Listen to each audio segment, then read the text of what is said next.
Alright guys, welcome to your first lesson in AP Calculus AB. In today's lesson, we're going to focus on what is a rate of change. You will be able to differentiate the difference between a rate and a quantity, and we'll more focus on what is a rate and how to perhaps write the answers to a specific problem, whether it's asking you in terms of rate or quantity. Definitions. First of all, a quantity is referred to as an amount of something that can be measured, and we dealt with quantity on a regular basis, but you might not think of it as quantity. Let me give you a few examples of what is a quantity. For example, when you buy 4 gallons of milk, that is a quantity because we're looking at an amount of something that can be measured. 6 apples.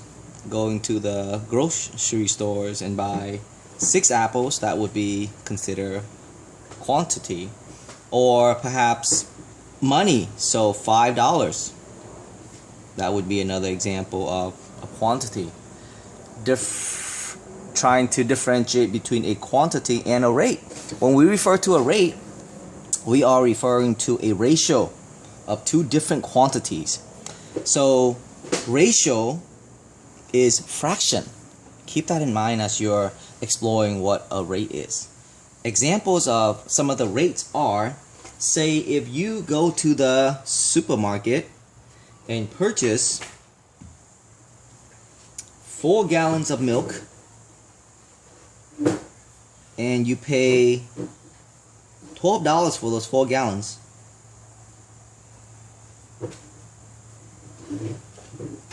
That is an example of a rate. As you can see, we have a ratio of two quantities, money and gallons, and therefore it makes it a rate. Other examples of rate, say if you go pump gas at a gas station, you might notice the price. It is perhaps $3.49 per gallon, 1 gallon. This is a special rate. We call this type of rate a unit rate, but in general it is a rate. Oftentimes you see a unit rate written as something like this: $3.49 per gallon. Alright, so the big part of this lesson is for you to identify when a statement is indicating a rate or is it indicating a quantity. When you read through a problem, if you encounter words like in or per or to, then all those words are a big indicator that you are given a rate. Let me write some examples for you. Let's say if someone pumps 10 gallons of water out of the pond in 2 hours, that's an example of a rate. Okay? If someone runs 32 miles per 4 hours, that would be another example of a rate. Alright? Say if you drive for 14 days and you traveled, so 14 days to 2,000 miles. That's another example of a rate. Right? So these are the big words that stand out, that makes you differentiate between perhaps a quantity and a rate. Okay? A problem is asking you for a rate, so when you read a problem, depending on the last sentence, it is asking you for a rate when it uses a phrase like how fast, on average, okay, or what is the rate. Sometimes they'll be really specific and they'll ask you, hey, what's the rate? That's an indicator that they're asking you for a rate. All right, good. Okay, so we're gonna look at some examples here, and a few things I want you to do. I want you to read the first sentence and tell me if the problem is asking for the rate or the quantity, and then write the units of each answer, whatever the answer should be. Okay, so we know that Susie reads 6 books in 2 weeks. What is the rate? Okay, so the question is asking us for the rate here. What is the rate at which Susie can read 1 book? So we would say that problem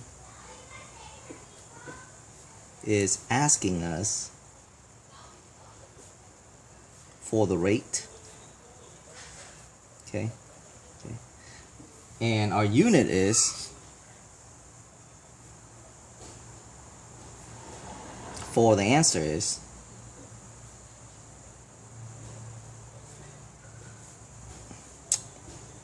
what is the rate at which Susie can read 1 book? So we're looking at books per week.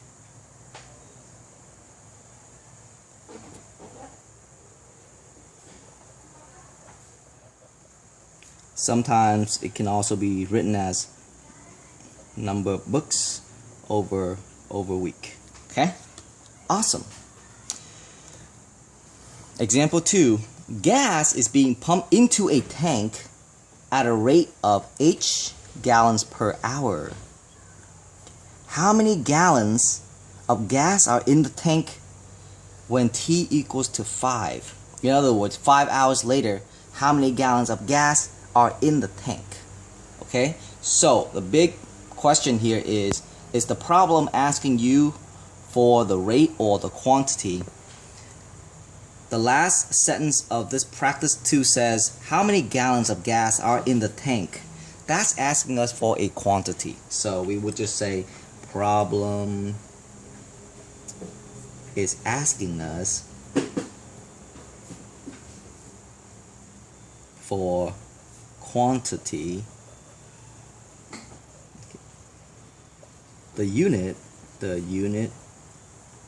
for the answer is gallons.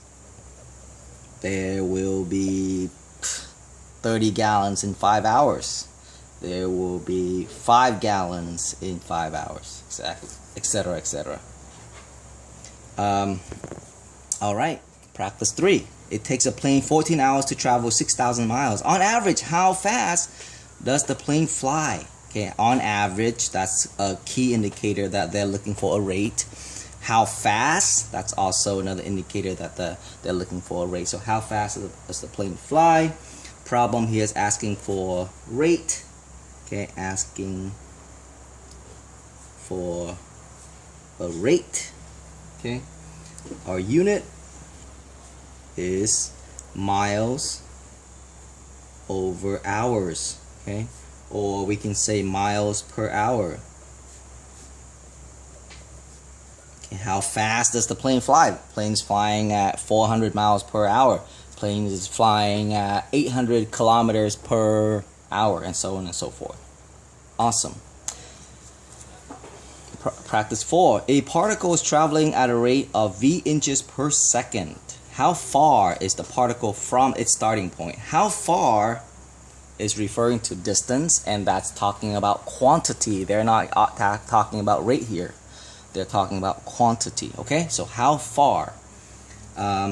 Asking for a quantity. Okay, unit will be in inches. Okay, so how far? It will be 30 inches from the starting point. Okay, so the unit is in inches. Awesome. Now this one of the last idea of rate of change lesson is the graphical interpretation of a rate. A lot of times we don't think about this, but slope is actually a rate. Because why? slope is actually a ratio. It is a ratio between two things, right? The rise over the run, or the rise divided by the run. That's what rate is. If you go back to the front page, you will notice that when we talk about rate, we're talking about a ratio of two things, two quantities. Okay, rise is a quantity, run is another quantity. So when you divide those, you get the slope, but that's also the rate. All right, let's take a look at a more concrete interpretation of slope as a rate here. Let's refer to the x-axis as our time, and let's measure our time in hours. Let's refer to the vertical axis as our distance, and let's measure our distance in miles. Okay, so say if you are a exercise fanatic and you do a lot of walking on a daily basis, and suppose that the line I'm about to draw models your distance with respect to time that you walk on a daily basis. So let's say that I'm just gonna make something up kind of randomly here. Alright, so this is the line, right? And remember that line has slope that's associated with every line. Let's say if I were to calculate my slope, alright, in order to calculate my slope, I would need to know what is the rise and what is the run. So starting from maybe this point, I'm going to go ahead and rise all the way up here. Okay. And when we rise up here, I want you to think of this as the distance, the change in the distance. Okay, the change in the distance, going from maybe 5 miles to 8 miles. So I rise from 5 to 8, so that means I rise 3 miles. Okay, so 3, the rise is 3. So in other words, I travel 3 miles and going horizontally across to the other point here, that's my run. And if we look carefully at our run, we're looking at 3 to 9, and that's 6. So we have a run of 6. Okay, when we look for the slope of that, slope is rise over run, so rise over run, which is equal to 1/2, right? By the way, this is rise of 3 miles over 6 hours. All right, and when we divide, we get 1 mile over 2 hours, right? Which is also your rate, because we have a ratio of two quantities, miles and hours, which makes it your rate. So we look at the slope and we can interpret the slope as our rate. I'm walking 1 mile for every 2 hours. Okay, so keep in mind, slope is the rate. If someone gives you the slope, then you actually kind of know the rate. All right, awesome. The last part of this lesson is gonna be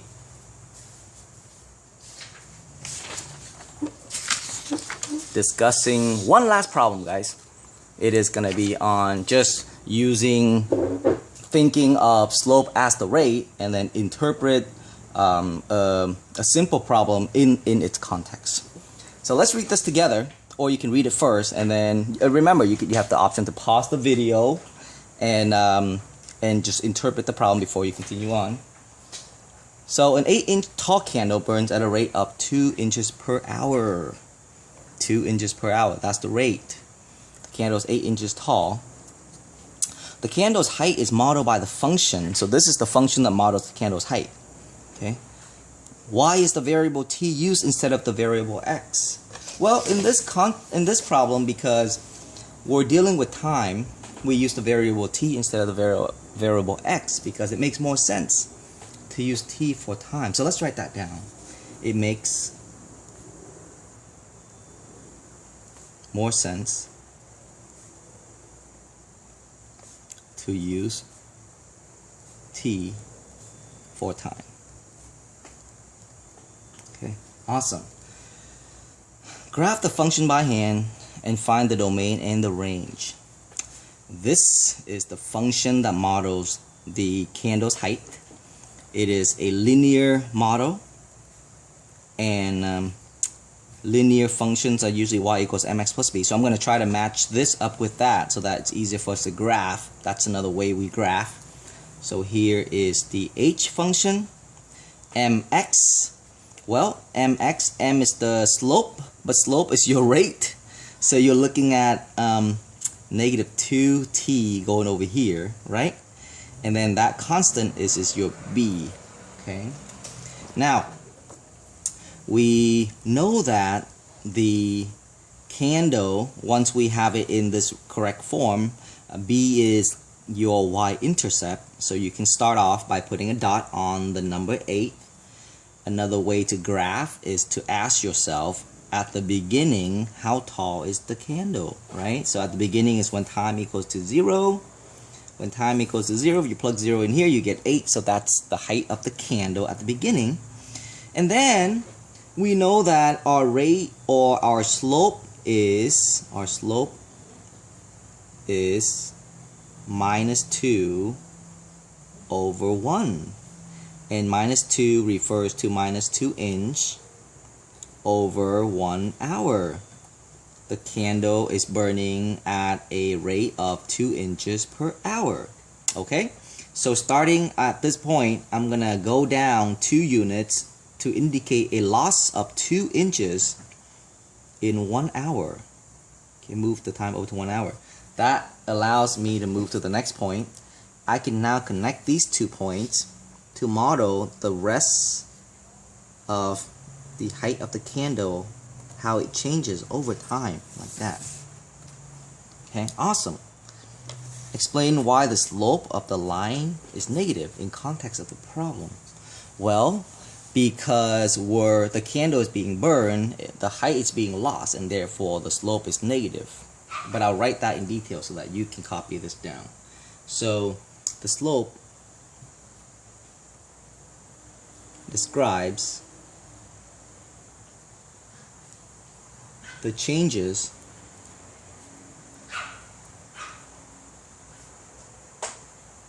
in the height of the candle. Okay.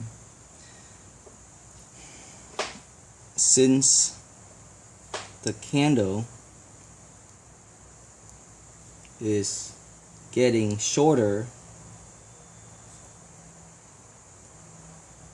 over time, slope is negative. Okay. All right. How tall is the candle to begin with? Well, remember that this is the function that models the height of the candle. And by the way, there's a lot of ways we can interpret how tall is the candle to begin with. I'll do it algebraically and I'll show you graphically. Okay? So to begin with means that time is 0. That's what it means to begin with. We can algebraically show that when time equals to 0, if we plug 0 in here, we're going to get h of 0 to equal to 8. So the candle is 8 inches tall when it first began. Graphically, you can look at it too. When time equals to 0, the candle is 8 inches tall. So let's write that in a complete sentence with the correct unit. And this is very important in AP Calc. Okay, so we would say that candle is 8 inches to begin. Okay. Awesome. How tall is the candle after 1 hour had passed? Well, 1 hour had passed means that t will equal to 1. So we go ahead and we plug that into the function that models the height of the candle. And that allows us to figure out that that is 8 minus 2. And everybody knows that that's 6. So we write in a complete sentence to answer the question. The candle is 6 inches tall after 1 hour. Okay, awesome. and we can look at the graph and answer the question. Well, 1 hour had passed. Hey, the candle is 6 inches tall. All right. When does the candle burn out? Well, graphically, we can look at the graph and say, whoa, the candle has a height of 0 at the 4th hour, so the candle burns out at the 4th hour, and that also makes sense. But algebraically, we answer the question by saying, well, here is the function that models the height of the candle, and the candle burns out when the height is 0, so we replace that with 0, and then we solve for t. So I'm going to add 2t to both sides. I'm trying to solve for t to see when this equation is true. So add 2t to both sides, divide both sides by 2, and I also get 4. Now we answer the question. The candle burns out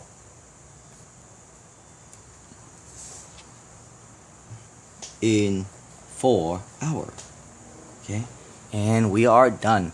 I will see you guys next time.